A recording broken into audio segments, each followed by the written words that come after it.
morning students, welcome to another class. Till the previous class we have discussed top 100 questions out of 150 which are most expected ones to come in the upcoming NEET. Let's start from 101 question. Now, which of the following is the most widely used contraceptive in India? It's kind of a direct line from NCERT. We know it is intrauterine device. Students, in the natural methods we have discussed in the last class, there are rhythm or periodic abstinence method, withdrawal method and lactational amenorrhea. In the artificial temporary, we have barrier methods like condoms where fertilization, meeting of egg and sperm is prevented. We have pills which can be combined estrogen progesterone or only progesterone pills, and they work by preventing ovulation. And we have intrauterine device which can be non-medicated like Lippes loop, which increases phagocytosis of sperms in uterus. Then there are copper releasing second generation IUDs which decrease the fertilizing capacity and motility of sperms, and there are hormonal contraceptives IUDs which makes the uterus unsuitable for implantation. Alright, so the answer is option A. Now let's see the next. Sterilization procedure in males is known as, we know permanent method of contraception is called sterilization. It is a surgical method. In females, what do we do? This is the fallopian tube. So, fallopian tube is ligated and cut. So, basically we have blocked the transport of gamete. This is known as tubectomy in females. But in males, what do we do? This is the testis, epididymis. This is the vasa deferens, which carries the sperms and goes into the abdomen through the inguinal canal. We cut and ligate the vasa deferens so that sperms are produced in the testis but they don't reach the semen, so semen is without the sperms. This is known as vasectomy because vasa deferens is being cut and ligated. So in males it is vasectomy, and in females it is tubectomy. Mastectomy means removal of breast, mammary glands, which is done usually when there is a breast cancer case. Hysterectomy means removal, surgical removal of uterus. Alright, now let's see the next question. Ectomy always means surgical removal. Answer is option B. Now, MTPs are considered relatively safe during which trimester of pregnancy? Students, MTP means medical termination of pregnancy. It is intentional voluntary termination of pregnancy before term by the couple. In this, there are indications where MTP can be done by special clinics. The first indication is if the continuation of pregnancy is a threat, is harmful for mother's life and for fetal life. If the pregnancy is a result of unprotected or casual intercourse, if the pregnancy is a result of sexual crime like rapes, then MTP can be conducted. It is most safe during first 3 months of pregnancy, that means first trimester, although it can be done up to 20 weeks, but it is most safe in the first 12 weeks, that is first trimester or first 3 months or 12 weeks. There are various methods of conducting MTP, like by pills you can abort with mifepristone and misoprostol. Mifepristone is anti-progestogen and misoprostol is prostaglandins. So basically this will cause uterine contractions, and this mifeprin is anti-progesterone. So endometrial shedding will be there, and along with it the fetus will also be aborted. And of course there are surgical methods like dilatation and evacuation, D&E. So can be conducted up to 20 weeks but most safe during first trimester or 12 weeks of pregnancy. Now, next is the age group in years which is quite vulnerable to STDs. STDs means sexually transmitted diseases, also called reproductive tract infections or venereal diseases, VD. We have learnt about syphilis, gonorrhea, HIV, hepatitis, genital warts, genital herpes, trichomoniasis. These are all STDs. First, they cause minor symptoms like itching, swelling, vaginal discharge, etc. And then they may lead to later complications like infertility, cancers of the reproductive tract, abortions, miscarriage, ectopic pregnancy, PID, etc. Most vulnerable age group is 15 to 24 years, the teenagers. It's a line from NCERT. Let's see the next question. Females who cannot produce ovum but can provide suitable environment for fertilization. Suitable environment for fertilization means her fallopian tubes are healthy. And further development happens in uterus. So her uterus is also healthy. But she is not able to produce ovum. There is some problem in the ovum formation, oogenesis step. She can be benefited by what? By gift. Gift is gamete intrafallopian transfer. She just needs gamete. She is not able to produce the gamete, the ovum. So a gamete, an ovum from some other female, from a donor female is taken and it is transferred into this lady's fallopian tube. So gamete intrafallopian transfer. So now a donor's ovum is in her fallopian tube, then semen is artificially inseminated and fertilization happens inside the body because her fallopian tubes are healthy, and further pregnancy happens inside her own healthy uterus. She is benefited with gift, fertilization inside the body. What is ZIFT? ZIFT is zygote intrafallopian transfer. These full forms are very, very important. ICSI is intracytoplasmic sperm injection and IUI is intrauterine insemination. This is artificial insemination.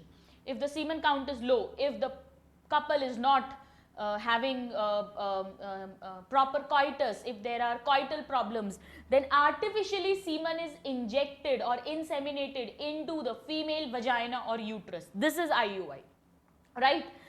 What is ZIFT? ZIFT means if the lady's fallopian tubes are not healthy. We do IVF, in vitro fertilization. We take eggs out of the female, we take semen from the male, and we provide them the conditions to form zygote outside the body in the laboratory. And that zygote or up to 8 cell stage early embryo is transferred into the fallopian tube. That is called ZIFT. So in ZIFT, fertilization is outside the body. In GIFT, it is inside the body. But if you have to transfer more than 8 cell stage embryo, then it is transferred into the uterus. Very, very important. What is ICSI? ICSI means in normal IVF, you just leave the sperms and the ovum in a dish and they naturally fertilize. But if there are repeated fertilization failures, repeated IVF failure, then, or if it is azoospermia, obstructive azoospermia, or if the semen count is very, very, very low, you cannot wait for them to naturally fertilize. Then in the cytoplasm, intracytoplasmic, in the cytoplasm of the ovum, the sperm is injected by the embryologist. So that fertilization is 100%. This is what is called ICSI. So in ICSI also fertilization is outside the body. In A and C, fertilization outside the body. In B and D, fertilization is inside the body. So here, the lady will be benefited with gift. Now, which of the following approaches does not give the defined action of contraception? That means it should be false, false statement. Let's see. Hormonal contraceptives prevent or retard entry of sperm and prevent ovulation and prevent fertilization. This is true. Hormonal contraceptives, estrogen plus progesterone or progesterone. So naturally FSH, LH will be suppressed, ovulation will not happen, and when ovulation will not happen, then of course sperms will not have the ovum to get fertilized. So fertilization will also not happen. So this is true. Vasectomy, we have just seen vasectomy means cutting of vasa deferens. Surgical method, permanent method of sterilization. It prevents sperm formation? No. It just blocks the transport of gametes. But sperms are getting formed in the testes. So this is not the defined action. That is why our answer. Let's see the others. They should be correct. Barrier methods prevent fertilization. Yes, because they prevent meeting of egg and sperms. So this is true. Intrauterine device increase phagocytosis of sperms. Yes, the Lippes loop.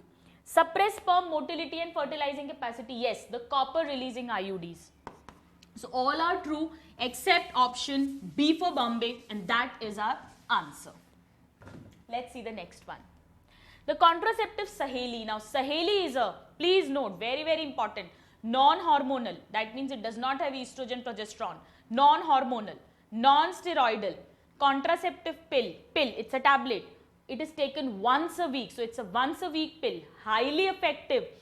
Developed by, it is a research product of Central Drug Research Institute, Lucknow. It does not have estrogen, progesterone. So, it is not going to suppress FSH, LH and thereby inhibit ovulation. No, it does not work like this. Then how does it work? It has centromane. And this centromane is anti-estrogen. There are estrogen receptors, students, in the uterine endometrium. You remember estrogen causes proliferation of endometrium, and that proliferated endometrium is made secretory by progesterone. So, this Saheli, this centromane, blocks these estrogen receptors in the uterine endometrium. So, now estrogen, which is being released by ovary, that cannot act on this endometrium, it cannot make it proliferative. And when it will not proliferate, progesterone will not act on this unproliferated endometrium, it will not make it secretory. So, even if fertilization occurs, ovulation is happening, fertilization is happening, but it cannot be implanted because endometrium is not prepared for implantation. So, it works by suppressing or inhibiting implantation.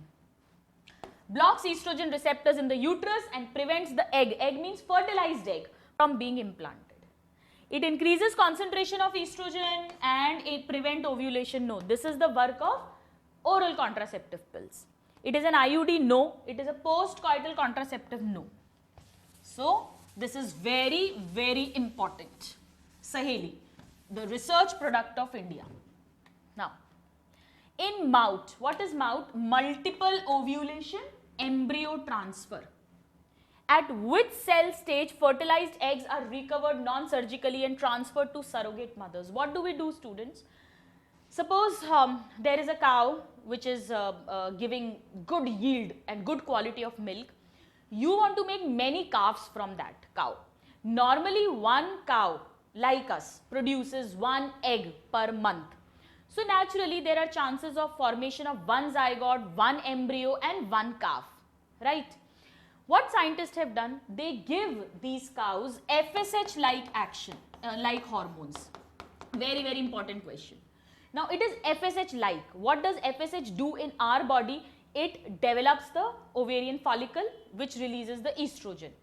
So, these FSH-like hormones help to form more than one egg in the cows at a time. So, now normally one egg per month is produced, but now 6 to 8 eggs are produced. And then they artificially inseminate with the semen. So, there are chances of formation of 6 to 8 zygote and 6 to 8 embryos. At 8 to 32 cell stage of embryo, these embryos are recovered non-surgically, they are taken out of the body and then they are transferred into different cows which are acting like surrogate mothers. Suppose you have got 6 embryos, then 6 different cows are taken and in each one embryo is transferred. And at the end of 9 months and gestation period, each will give birth to one calf. So, now we will have 6 calves with the same variety as we wanted, with the same traits, same characters as we wanted, right? And there is one more benefit, that the genetic mother is again ready, is again available for next round of super ovulation. So, here we are producing more than one egg per cycle, so it is super ovulation. So, multiple ovulation or super ovulation followed by embryo transfer. Answer is 8 to 32 cell stage. Now, let us check out the next question. To check inbreeding depression, what is done? Now, what is inbreeding depression? We know breeding is of 2 types. One is inbreeding and one is outbreeding. Inbreeding means members of the same breed who are related to each other for 4 to 6 generations, they are mated. Naturally, we will obtain pure lines. Homozygosity increases. But whenever homozygosity increases, there is a chance of expression of recessive characters which are harmful. So, after 4 to 6 generations, those recessive traits starts expressing themselves, and suddenly the fertility and the quality of the product which they are producing decreases. That is what is called inbreeding depression. Now, how to overcome this? You want that character to be retained, for which you are mating them, but you don't want depression to happen. Then mate them with the same breed animals, but who are unrelated to each other. This is what is known as outcrossing. It is one of the techniques of outbreeding. In outbreeding, we also have crossbreeding, where a mating is done between two different breeds. We have interspecific hybridization, where mating is done between two different species. But here, mating is done with the same breed but unrelated for 4 to 6 generations. Outcross, this is called. This is done to overcome inbreeding depression. Let's see this. Unrelated superior animals of the same breed. Alright. Now let's see the next question. Here the answer is option C. Inbreeding depression is caused due to this inbreeding, and it is overcome by outcrossing. Answer is C. Now let's see the next. Life appeared. One more thing, let me remind you. Crossbreeding example is Hisardale sheep. It is formed by cross between Bikaneri ewes, that means female sheep, and Merino rams, that is male sheep. If you talk about examples of interspecific hybridization, very, very important example is mule, male donkey and female horse. Hinny, female donkey and male horse. So two different species, although they are closely related species but different species. Alright. Now, life appeared dash years after the formation of Earth. We know Earth was formed 4.5 billion years ago, but life came 4 billion years ago. That means after 500 million years, life appeared on Earth. It formed 4.5 billion years ago, but life came after 500 million years ago. Answer is option D. Miller simulated early Earth conditions in a laboratory by passing electric discharge through a closed flask, raising its temperature to 800 degree and containing. Basically, they are talking about Stanley, Miller and Urey's spark discharge apparatus. It proved, it gave the laboratory evidence of chemical evolution. Chemical evolution theory was given by Oparin and Heldon. Students, please note all the theories of origin of life, origin of universe, origin of life on Earth. This is very, very important. So that mixture contained what? Methane, hydrogen, ammonia and water vapors, right? What was the ratio? Ammonia is 1, hydrogen and methane are 2. This was the ratio in which it was taken in the flask, and at the end of 18 days you observed that from these inorganic gases some amino acids were formed. Alanine, aspartic acid and glycine, these were formed, right? Later many experiments were conducted in which many other amino acids, fatty acids were also formed. So it contained all. Ratio is also very, very important. I gave you the trick. Ammonia starts with A. A is the first alphabet, first. So it is in 1. Others are 2, 2. This is the ratio. Alright. For lightning, they use the electrodes, and temperature was about 800 degrees Celsius. They gave superheated steam. At the end, amino acids were retrieved.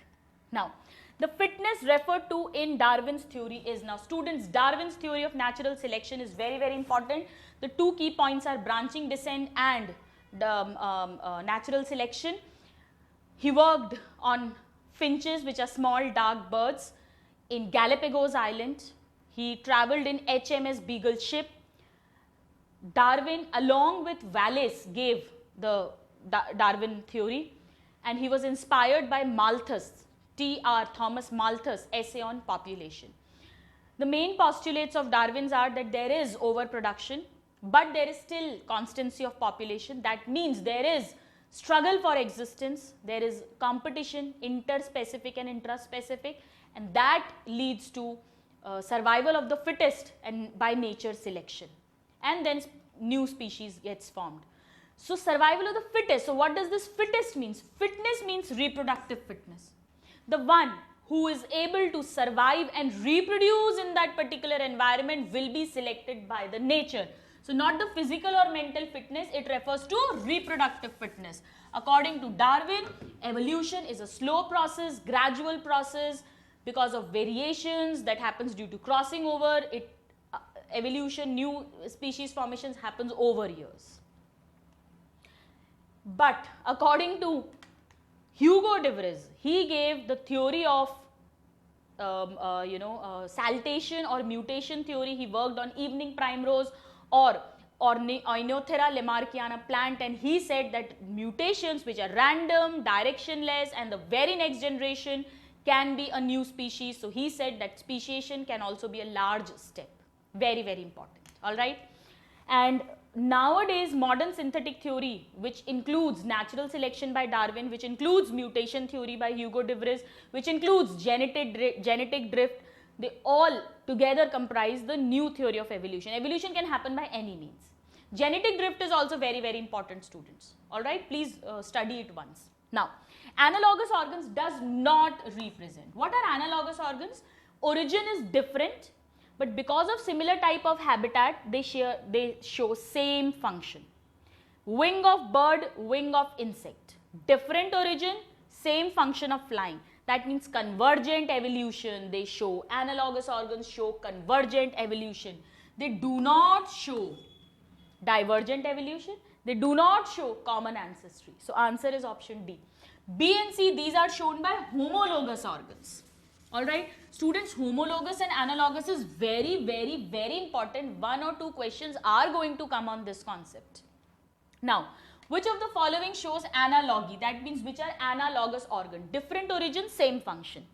Thorn of bougainvillea and tendril of cucurbita both arise from axillary bud. So both have same origin, but function is different. This protection and tendril climbing. So they are homologous. Same origin, different function. Vertebrate heart, same origin. Function is also same, but same origin. So they are also homologous. Eye of octopus and mammals, function is same, but octopus is mollusk, mammal is chordata, different origin, same function, analogous. Vertebrate brains, same origin, homologous. Forelimbs of vertebrate, brain, heart of vertebrate, they all are homologous. Students, please note, for homologous organs, origin has to be same, function may be same or may not be same. For analogous, origin has to be different, function is same. Clear? Now, arrange the following in the order of their evolution. Now, we know that first of all there was Dryopithecus, then Ramapithecus. We are talking about human evolution. Then Australopithecus, the ape man. Then Homo habilis, the able man, the tool maker. Then Homo erectus, who discovered fire, who could run on 2 feet, first time non-vegetarian. Then Neanderthal man, Cro-Magnon man, and then modern day man. Let's see. How to solve these questions? After Homo habilis, Ramapithecus, no, this is wrong. So this cannot be the answer. Don't even look at the statement further. Now, Dryopithecus, yes, then Ramapithecus, yes, then Australopithecus, yes, then Homo habilis, yes, then Erectus, then Neanderthal, then Homo sapien. This is looking true. But in such question, you have to see other options also, because at times in one of the option, it may be same, and after between these two, they may also write Cro-Magnon man. Then that becomes even more appropriate. Let's check. Australopithecus and then directly Homo sapien, then Ramapithecus. No. Neanderthal man, then Australopithecus. No. So here the correct answer is option B for Bombay. Students, in human evolution, you must know the brain capacities of all and the important characters of all. Like who made cave paintings? Cro-Magnon man, 18,000 years ago. Agriculture started 10,000 years ago. Who buried their dead? Neanderthal man, right? So you should know these important points. Now, the classical example of adaptive radiation in the development of new species is, what is adaptive radiation? It means they have a single ancestor, but they adapted themselves in different environments and formed new species, like Darwin finches, Australian marsupials, originating from a single species and now forming many species. Adaptive radiations, they have adapted themselves and radiated to form different species. Darwin finches. Not this. Wings in birds and butterfly. This is an example of analogous organ. Different origin, same function. Different origin, same function. They are convergent evolution. Adaptive radiation is like this. From single, same origin, two different species. So, answer is not both of these, but only option A. Now, which of the following are not homologous? Not. Insect mouth parts. They all are mouth parts of different insects. Some have biting and chewing type like cockroach. Some have sucking type like mosquitoes. But all are insects. So, origin is same. Function is different, but origin is same. So, they are homologous. Vertebrate brain, homologous. Vertebrate heart, homologous. Vertebrate forelimbs, homologous. Like the forelimb of man, forelimb of horse used in running, forelimb of man used in writing, grasping things, forelimb of whales for swimming, forelimbs of bats for flying, forelimbs of birds for flying. So, they all are vertebrates. Origin is same, function is different. They are also homologous. Origin is same, so homologous. But this is not homologous. These are analogous. Different origin, same function of flying. So, homologous, analogous is very, very, very important. In the perfect theory, we have learned this with interesting tricks. Now, presence of a dominant trait is 64%. The frequency of recessive allele in a population is. This is based on Hardy-Weinberg's equilibrium. We have solved a lot of questions in concept booster problem solving course. Let's solve this one. This is just an example. The question comes on the Hardy-Weinberg equilibrium, may not be the same one. Here what they have given, that dominant trait means P is 64%. That means 0.64, right? This is this is P square, dominant trait. That means there are 64% people who are dominant. Clear? So, P is going to be under square of 0.64, that means 0.8. This is P. Alright? Presence of, I should write here, it will be better, homozygous dominant. Alright? Homozygous dominant. There are either dominant, homozygous recessive or heterozygous. So, homozygous dominant is 64%. So, that means P square is homozygous dominant people 64%. So, P will be 0.8 and we know that P plus Q is equal to 1. So, Q is equal to 1 minus P, that means 1 minus 0.8, 0.2. And Q is the frequency of recessive allele. What is the frequency of dominant allele? 0.8. What is the frequency of recessive allele? 0.2. If they ask you how many percent people are homozygous recessive, Q square, 2 2s are 4, 4%. How many are heterozygous? 2PQ. So, 2 into 0.8 into 0.2, 32%. 32% are heterozygous, 4% are homozygous recessive and 64% are homozygous dominant. Total will be 100%. Alright. So, in such questions, you must know what is given and what is asked. Alright. We have solved a lot of questions in problem solving based on this. Let's see the next. The factor not affecting genetic equilibrium, not affecting. We know, students, that Hardy-Weinberg equilibrium is disturbed if there is a gene flow, gene migration, natural selection, crossing over, mutation in a large randomly mating population. So, this all affects. They are asking which does not affect. None of them. They will all affect the genetic equilibrium. That is why evolution is an ongoing process. Now, Salmonella typhi enters which part of intestine? It's a direct question. It enters through contaminated food and water into our small intestine, and then through blood it reaches other organs. It will lead to headache, gastric upset, and in severe cases even intestinal perforations. Students, typhoid, pneumonia, all the diseases that are given in NCERT are particularly very, very important. Which test is performed to confirm typhoid fever? It's a direct question, Vidal test. ELISA is screening test for AIDS. Biopsy is done for cancer detection diagnosis, right? Schick test is for diphtheria. Now, Which part of lung is infected in pneumonia? We know common cold, rhinitis, affects upper respiratory tract, whereas pneumonia affects alveoli.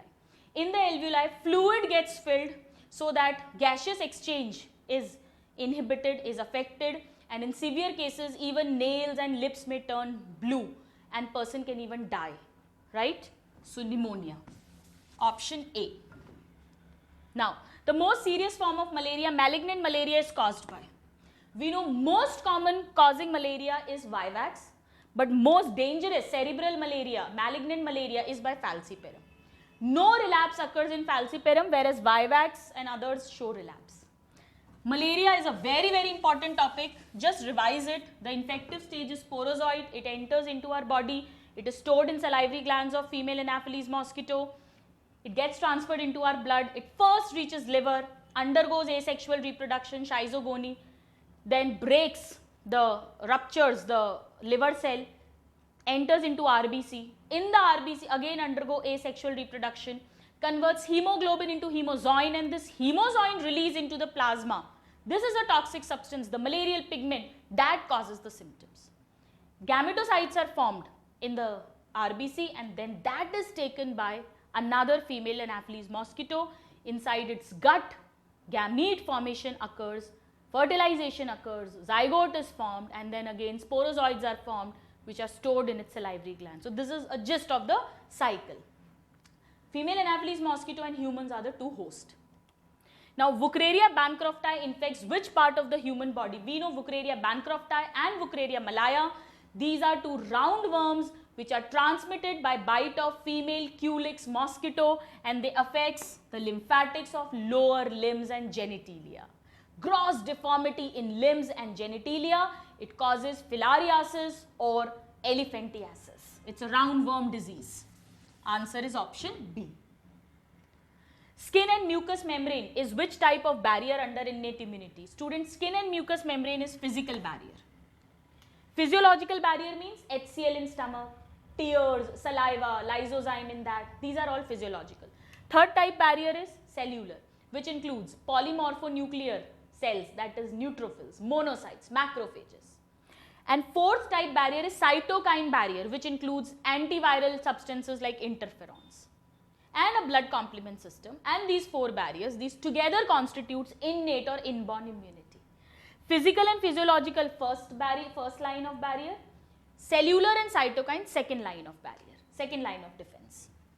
This is very important, physical, physiological, cellular, cytokine. Lot of questions come on this concept. Which immune response makes graft rejection obvious? We know in acquired immunity we have two types of response, cell mediated by T cells and antibody mediated by B cells. Although T helper cells help both T cells as well as B cells, they help in both type of immunity. But graft rejection role in cancer is a function of cell mediated immunity only. Alright? Answer is C. Humoral immunity is antibody mediated immunity. Now, when ready-made, and one more thing students, the structure of antibody is also very, very important. Alright? Those two light chains, two heavy chains joined by disulfide bonds. Then at N terminal, in the variable region of heavy and light chain, there are paratopes, the antigen binding site. This is very, very important. The 5 types of antibody, largest is IgM, maximum is IgG, minimum is IgE. In allergy, IgE has the role. The only antibody which can be transferred through placenta is IgG. In the mother's milk or colostrum, it is IgA, which is secretory antibody. These are direct questions. Now, when ready-made antibodies are given to protect the body against foreign antigen, it is called which type of immunity? We know students that acquired immunity can be of two types. It can be active if your immune system is active, and it is passive if your immune system is passive. Now, if you are giving ready-made antibodies, your immune system is not working, so it is a passive type, like anti-serum, anti-snake venom. This is artificial passive. You are giving it artificially, ready-made antibodies. There is one natural passive also, like the child is getting IgG from the fetus is getting IgG from mother through placenta. Fetus immune system is passive, but it is naturally coming. IgA antibody in the mother's milk, the newborn immune system is passive, but it is getting the antibodies naturally. So this is natural passive and this is artificial passive. If you talk about active, the natural active is after a disease when your immune system is activated. And artificial passive means when vaccination or immunization, after that your immune system becomes active. These are direct questions, very, very important, students. Expect at least one question from this part. Artificial, active and passive, natural, active and passive. We have learned this very beautifully in the theory courses. Now, in the context of lymphoid tissue, malt constitutes about % of the lymphoid tissue in the human body. We know there are primary lymphoid organs where lymphocytes are formed or matured, bone marrow, thymus. And there are secondary lymphoid organs like spleen, tonsils. This is what? Mucosa associated lymphoid tissue, malt. And this constitutes 50% of the total lymphoid tissue of the body. It's a line of NCERT. Answer is C. Students, many a time students think that this is such an easy question. But believe me, most of the question, majority of the paper which is coming nowadays is direct, is very easy only. But what is important is you should remember them and reproduce them. Now, HIV enters which T cells? Now, we know HIV is human immunodeficiency virus. It is going to cause AIDS. It is transmitted either from mother to fetus through placenta, or number 2 by blood transfusion, wrong blood transfusion, infected blood is if transfused. Number 3 by sharing in, needles and syringes with the infected person, and of course by sexual intercourse. This is how HIV enters. HIV does not get transmitted by kissing, hugging, handshaking, etc. Now, HIV when enters into our body, it is a retrovirus, so it has RNA as its genetic material. It has 2 single-stranded RNA strands with reverse transcriptase enzyme. It is going to introduce this into the T helper cells. This will be converted into DNA by reverse transcriptase enzyme, and that DNA will bind with the DNA of this T helper cell, and it is going to transcribe and form mRNA, and then viral proteins will be formed and new HIV virus is formed inside the body, and T helper cell is destroyed. So how does HIV work? By destroying T helper cells, and these are the cells which control cell mediated immunity also and which control antibody mediated immunity also. So they are the commanders of immune system, we know. So like this, the whole immune system becomes deficient. Acquired immunodeficiency syndrome. It is when the levels of T helper cells become less than 200 per cubic mm, normal is 1000 per cubic mm. At that time, AIDS symptoms appear. So they attack T helper cells, very, very, very important. And ELISA is the screening test, Western blotting is the confirmatory test. There is a lag period, incubation period of about few months to many years, 5 to 10 years. That means in the time period between introduction of this virus into the body and when the first symptom appears. It could be few months to many years. Very, very important. Alright. So answer is option A.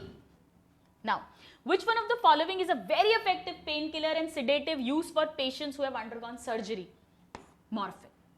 Paracetamol is a painkiller, but it is not a drug, number 1, and it is not very effective. Like, it is effective but not as effective as morphine. Morphine is an opiate narcotic, very, very important. There are opioid receptors in GIT and central nervous system.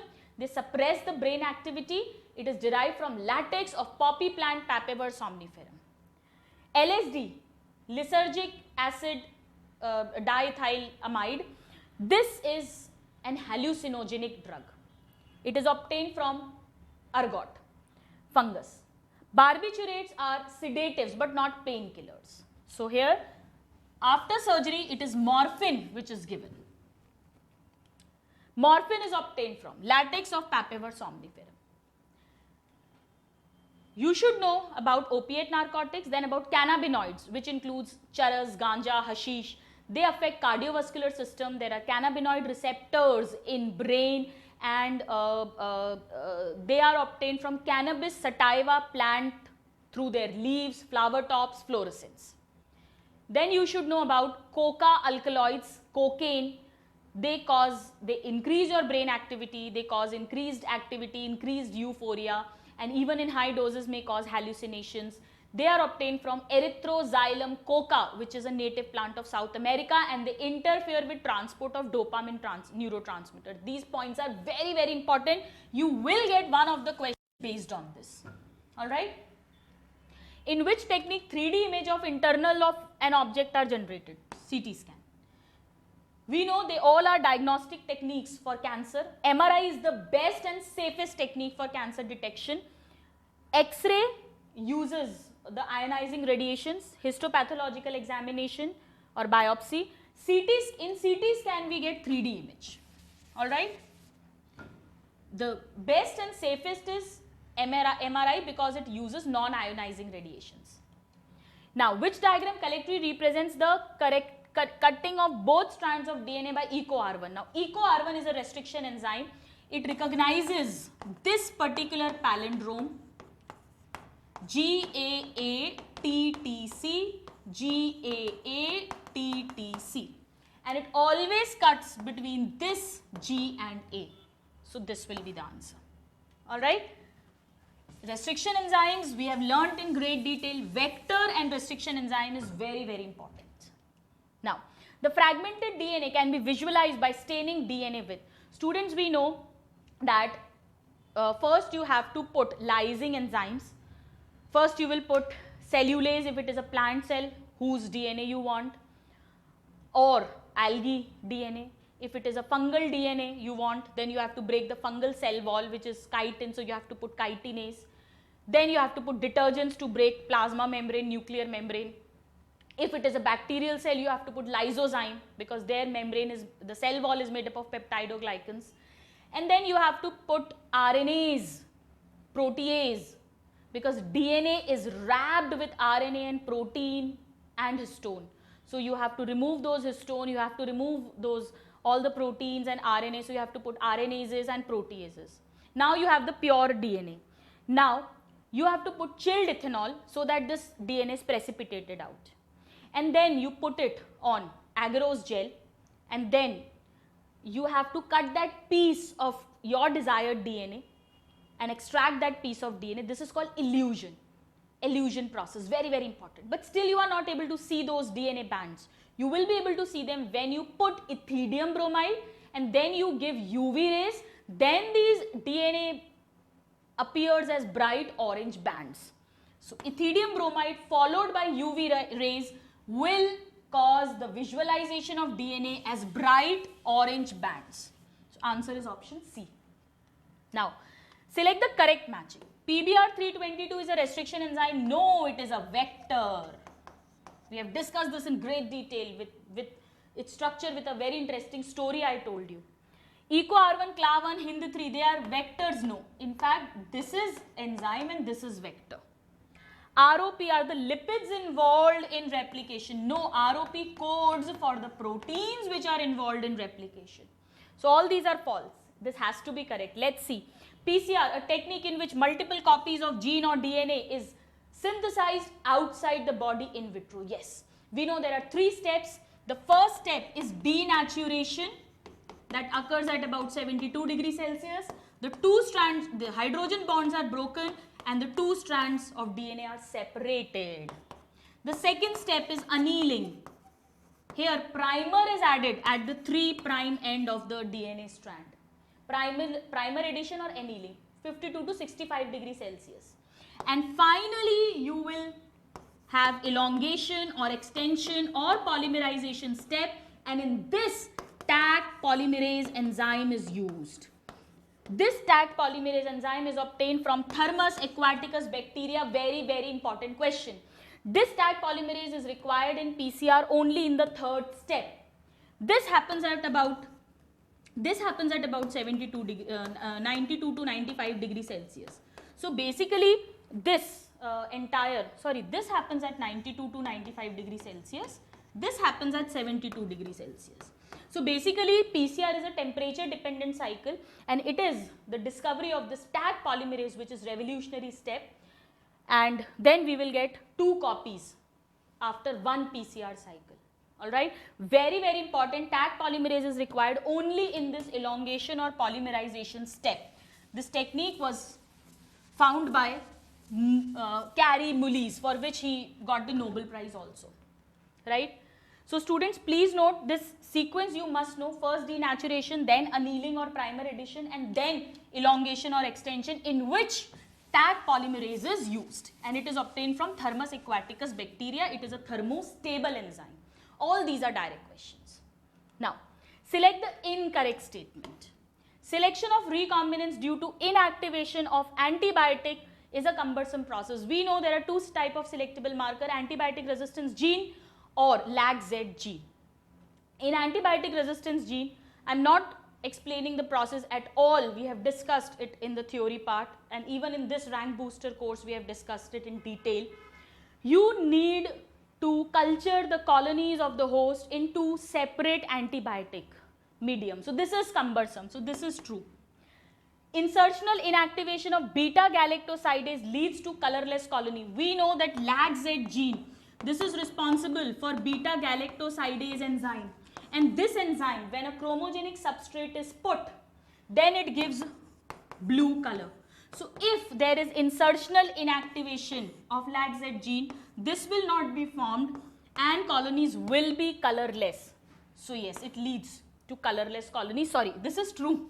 You have to find out incorrect. This is the advantage of marking it. So this is also true.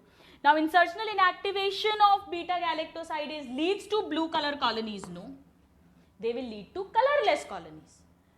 If there is not inactivation of this enzyme, then the colony will be blue color. So this is incorrect statement.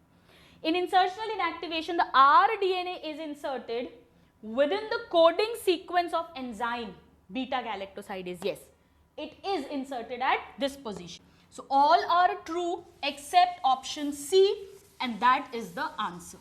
So please always mark whether they are asking true or false. If any protein encoding gene is expressed in a dash host, it is called a dash protein. It's a line of NCERT. For example, E. coli. If you are putting insulin synthesizing gene into it, this gene is a foreign gene for this E. coli. It normally does not have this gene.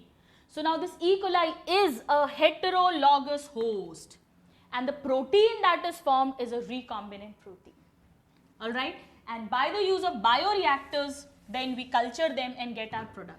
Students, bioreactor is also very important. Just revise it once. And downstreaming processing, that part is also important. After biosynthetic stage, till the product is available in the market, all the steps in totally comprises of downstreaming. Here the answer is option B for Bombay.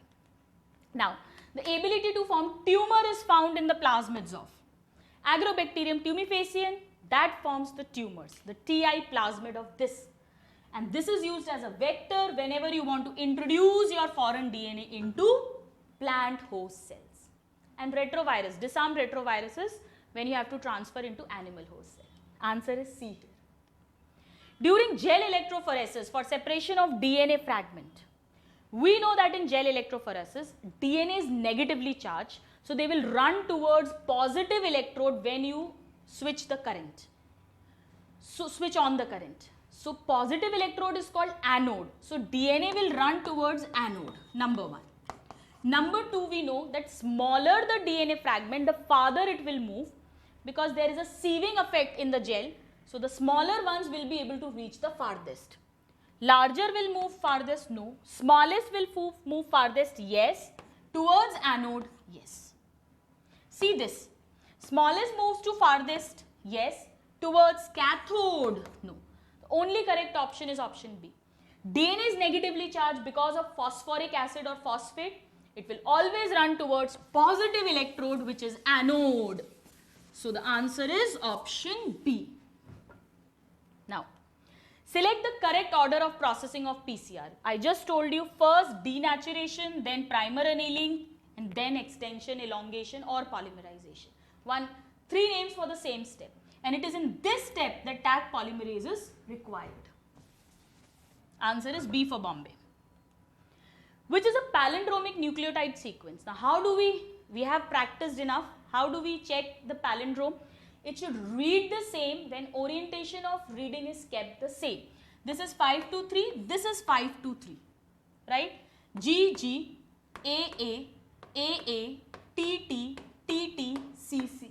So, if you read from 5 to 3 in both the strands, it is GAA-TTC, GAA-TTC. It is a palindrome. But actually in exam, you don't even have to waste time in checking this because 1 is given in all. So, 1 is a palindrome. So, in exam, don't even look at this. Check second. Let's see. AA, TG. It is not a palindrome. Let's check. CC, AG. It is not a palindrome. So, only 1 is a palindrome. This is how you check. Alright. Just keep the orientation of reading same and start checking. Don't check the whole thing. AA, suppose here there would have been T. So, TT, then check this. GG, CC, like this you have to check. Now, BT crops are not affected by BT toxin because students RNA interference, nematode resistant plants, BT cotton, flavor saver tomatoes, golden rice. Very, very important for exams. Now, BT toxin is produced during sporulation phase in Bacillus thuringiensis bacteria. But why does it not affect the BT crops or that bacteria? Because it is present in inactive form or protoxin form. It is only when this toxin is taken up into the highly alkaline gut of the insect that it will be converted into active form and causes the death of the insect. Alright. So, not the other things. Answer is option A. So, it is not important that if all of the above is given as the answer, that will be as the option, then that will be the answer. Answer is A here. Even bacteria is saved from this toxin because of the same reason. It is present in inactive form. Now, golden rice is enriched with. Golden rice means vitamin A rich rice. Beta carotene producing gene is incorporated into normal Oryza sativa rice, and in poor developed countries it is used as prevention of night blindness. Very, very important. Vector use will be same. Agrobacterium tumefacium Ti plasmid. Vitamin A rich. Now, during the process of prohormone prosyntholin getting converted into mature insulin synthesis, what happens? We know that A chain, B chain, joined by disulfide bonds. There is one intra-chain disulfide bond also. When it is synthesized, first there is one more chain, C chain, which connects A and B chain. This is proinsulin. In our body, this C chain is removed and mature insulin is formed. This was the main challenge, in fact, for the production of insulin by genetic engineering. The solution came in 1983 by Eli Lilly, an American company. They introduced gene for A chain synthesis in a separate E. coli, B chain synthesis in a separate E. coli, took out both the chains and introduced disulfide bonds artificially in the laboratory, right? So, they bypassed this step, this conversion of proinsulin into insulin. So, what happens when proinsulin is converted into insulin? This C chain is removed from the proinsulin. Answer is option C. Insulin is the first hormone which is produced by genetic engineering as well. Now, permanent cure for ADA deficiency. We know the first gene therapy was given for SCID ADA deficiency in 1990 to a 4-year-old girl. And permanent cure is if it is given in early embryonic stage. Students, we have learned the details about how we have took out the lymphocytes and genetically engineered them by inserting ADA gene of interest into it and then transferring them back into the patient's body. But the lymphocytes have a mortal life. They are not immortal. So, you need periodic infusion of these genetically engineered lymphocytes. The permanent cure is if we somehow can transfer this gene, can insert this gene at early embryonic stage, because at that time the cells are totipotent, pluripotent. So, when they are like stem cells, then if you introduce the ADA gene, then that ADA gene will go into all the cells, to all the lymphocytes which will be formed later on, because the stem cell is only having that gene. So the permanent cure is introducing the gene at early embryonic stage. Answer D. Option D is the answer. Now, over 95% of all existing transgenic animals are, we know it's a line of NCERT, mice. 95% are nice. Mice, not nice, mice. Alright?